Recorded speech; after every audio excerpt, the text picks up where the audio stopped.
The Phoenix Force is going to war against the cosmic entities in Marvel Comics. And this is kind of bonkers, right? This is actually pretty much the end of Stephanie Phillips' run. Her run actually ends the next issue with issue number 15. But what this does is this opens up with the cosmic entity, the in-betweener. And what he says is he asks the question, do you know what happens when light strikes a solid form? It creates a shadow, a figure formed by the absence of light, constantly dependent on light, yet devoid of it. And he says, but the shadow is not merely absence, it is also duality, light and dark, presence and void. And he says, you, Sarah Gray, you are the shadow to the Phoenix's flame, born of the white-hot room, carrying a piece of the universe as your very own programming. Now, here's the thing to understand. Sarah Gray had long since been dead in Marvel Comics. She died way back in the 1990s. She kind of died off panel, but she died nonetheless. When she came back, as we discovered in the last issue, it was because Jean Grey had subconsciously recreated her sister within the white-hot room.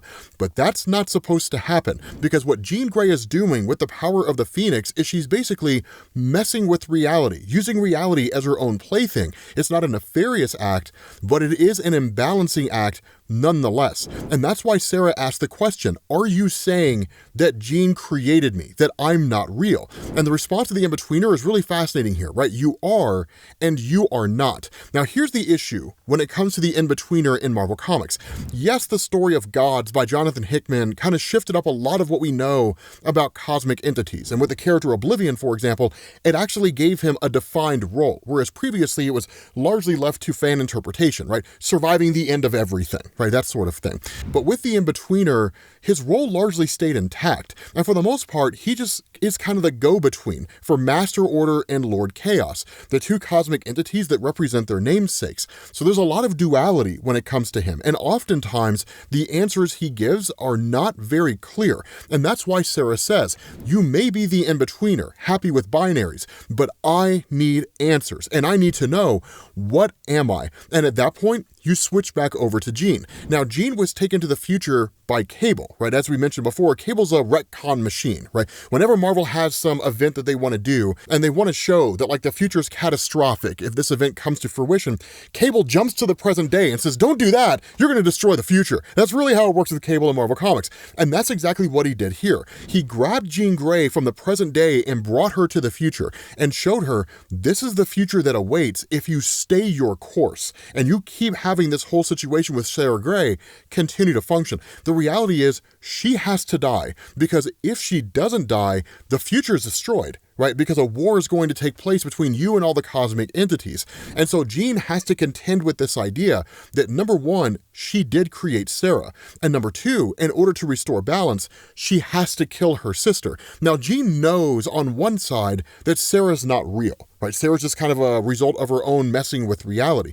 But at the same time, she misses her sister, and she wants her sister back. So even though she knows Sara's not real, she can't bring herself to destroy her. But that's where Jean says, she's there in the white-hot room. I felt this same pain the last time I tried to go there. Sara in the white-hot room. And where Cable recognizes the connection between the two of them, Jean does admit here that they are not connected, that they're actually one and the same. And she says, I have to get to Sara. And that's where Cable tells her, right, for what it's worth, I'm sorry, right, what needs to be done, I know that it's not easy. And that's where Jean's like, no, you misunderstand. I'm not going to Sara so I can kill her, right? You're right, I am the Phoenix. And if the universe does not want to accept Jean Grey, I will force it to. Now, that's a very dangerous game, because for those of you guys who are kind of familiarizing yourself with cosmic entities in Marvel Comics, every cosmic entity has a role to play.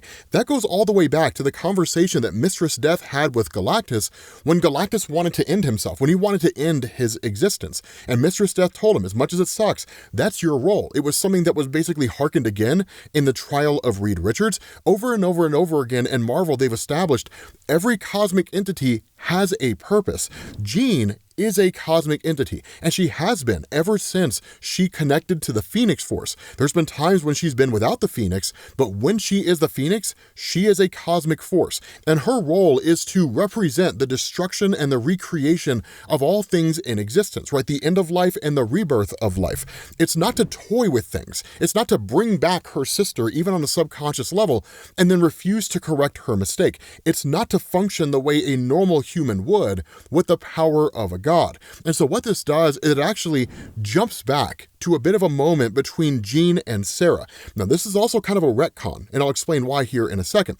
But what goes on is that in upstate New York, right, that basically Sara is taking Jean to a haunted house. And initially, Jean doesn't really want to go, but at the same time, she kind of does, right, that sort of thing. But it's kind of a ghost story, right? It's taking place on Halloween. They're going trick-or-treating, and it's kind of a cool thing, right? Like they say, the way the story goes, every night at 2 a.m., the daughter, Ellie Bell, she would start sleepwalking, and she'd whisper weird things in a language that no one could understand. Doctors could not figure it out, right? They said there was nothing wrong with her. So one night, the mother started following Ellie. She followed her right down into this basement, where the entire family was found a week later by the cops. Everybody dead, except for Ellie. She was in some kind of a trance, just muttering nonsense. And that's where you find out what's going on, is these kids are dicking around with a Ouija board. Now let me tell you something, man. In the world of Marvel Comics, messing around with a Ouija board is not like it is here in the real world, where maybe something will happen, and it happened in the craft. No. You start messing with a Ouija board in the Marvel Universe, you start messing with guys like Mephisto, Satanish, you start messing with people like Dormammu or his sister Umar, you could tap into any number of things, right? That's how you end up in the mythology of Ghost Rider, right? And so what ends up happening is exactly that. The lights shut down to this place, and with Jean being telepathic, she literally starts communicating from the dead, right? They're here, they're in the room, and they're mad. He did it, he took our lives. My poor son and my husband, it's all my fault. He killed them. Now, of course, they snapped Jean out of it, but the reason why I say this is a bit of a retcon is because this is one of those instances where Stephanie Phillips is throwing in an instance of Jean having used her powers previously where she had never used them before, and where the whole thing is kind of dismissed, right, by Sara. Well, it's just a prank, right? You guys don't understand. It's just a prank. It's a joke. That Sara's aware of the fact that Jean's powers are manifesting. She's aware of the fact that Jean has abilities. She kept it secret for the most part, but she was one of the very few people who did. And that's where Jean chimes in and says, I've spent most of my life afraid. I was afraid when my friends died and my powers trapped me in my own mind. I was afraid when Professor Xavier tried to teach me to use those powers. I was afraid every single time I had to go out to fight evil mutants as Marvel Girl. And I was afraid when the Dark Phoenix took control, but not because I feared the power. I was afraid because it felt like a relief, like finally exhaling a breath I didn't even know I was holding. And so when she arrives in the white hot room, she finds the in-betweener. Now, this is going to be one of those elements where it's one part up to interpretation, and two, kind of flies in the face of continuity regarding Jean Grey's powers. And the reason why I say that is because whenever Jean has the power of the Phoenix, even just the base powers of the Phoenix, she is a formidable opponent. Whether she can go against cosmic entities, that's kind of up for debate. But Jean Grey, within the white hot room, is nigh unstoppable. And by all standards of measurement, she should be the White Phoenix of the Crown. One of the things that Stephanie Phillips has also kind of built on over the course of this story is that by Jean Grey coming to terms with her own past actions regarding the Phoenix, right? When she says things like, that's why I resisted the Phoenix, why I favored being Jean Grey, because after all the world has taken from me, it felt safer to simply hold my breath. It's this idea that she's fully embracing the powers of the Phoenix. And while Stephanie Phillips didn't really seem to confirm it within the context of the story, it seemed like she's more powerful than she was at the White Phoenix of the Crown. But regardless of how you slice it, within this place, she should be able to dominate cosmic entities without any effort whatsoever, right? Having the power to wipe out entire universes, yeah, the cosmic entities would bend to her will. But when she goes to fight the in-betweener, it has no effect on him. Like when she blasts him with a measure of energy, there's no impact whatsoever. And so she just asks, why are you in the white hot room? And where is my sister? And the betweener just simply says, the in-betweener has a right to be here, Jean.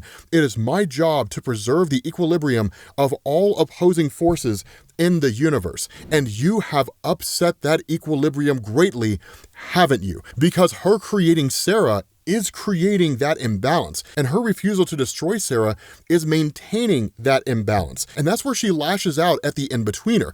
And the betweener simply says, you do not get to bend the universe to your own will, Phoenix. And she asks, why not? Right? I command the stars. The heart of the universe beats within my own chest, but I have been too afraid to assert my own will.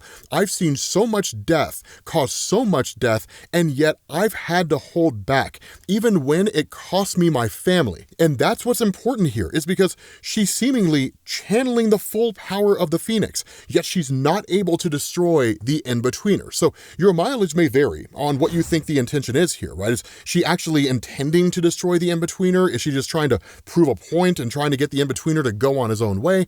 We don't necessarily have an answer to that. But the in-betweener says, you want to talk about family, that's what this is about. No, how Jean Grey is entitled to change the universe for one being. And the response of Jean is, yes, for one being. Not my parents or my nieces and nephews, not the 5 billion lives taken on Dabari 4, just one. And that's where the in-betweener says that one life has a cost, Jean, and if you are no longer willing to help maintain cosmic balance, the cost will be your life. Because within the white-hot room, pretty much all the major cosmic entities manifest, right? Eternity, Continuum, Lord Chaos, the Preordained, the Living Tribunal, Oblivion, Master Order, Infinity. Now, there are a couple new faces here. For those of you guys who didn't read Jonathan Hickman's Gods and haven't really kept up with the cosmic order of things. So the Continuum, the In-Betweener, and the Preordained are actually intermediaries. The Continuum is an intermediary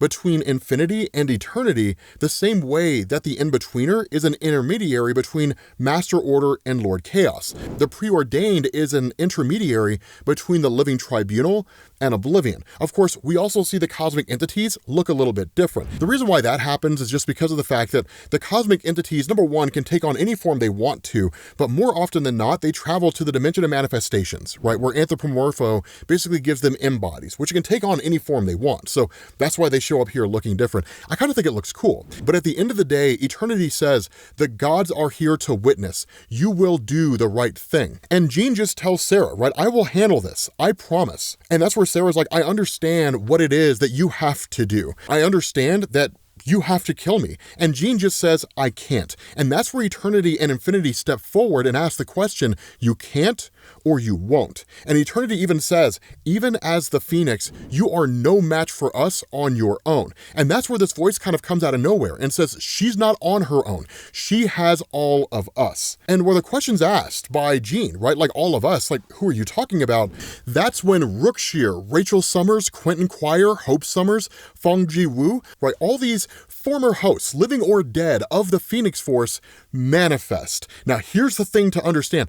Every single person that you see here is in their own right an Omega level mutant in some capacity, but they all have been hosts for the Phoenix. So it's basically an army of hosts of the Phoenix Force going to war against the most powerful cosmic entities in Marvel Comics. The only guy we're missing here is the one above all.